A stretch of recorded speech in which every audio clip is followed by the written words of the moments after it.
Hello, this is Pat from Pine Lake Parts in Plainwell, Michigan. If you have any questions on this motor, you can give me a call at 855-313-3280. This is a 1976 Evinrude 9.9 in collector condition. It's just amazing how good it is. It obviously has sat for a long time. I just put a new impeller in it.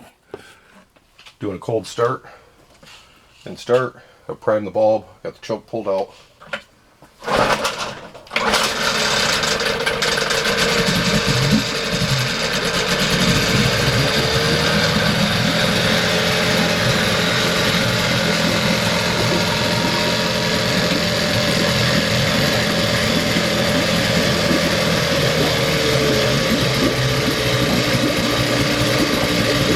Really nice running engine. Runs as good as it looks.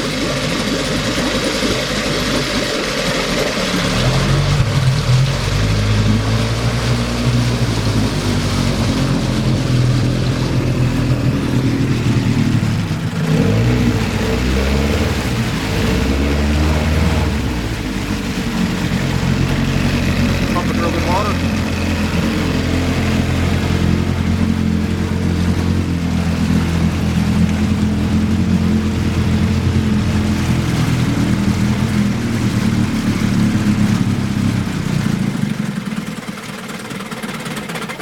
You know what? Took it down a little too low. But as you can see, very nice running engine. Available here at Pine Lake Parts in Plainwell, Michigan.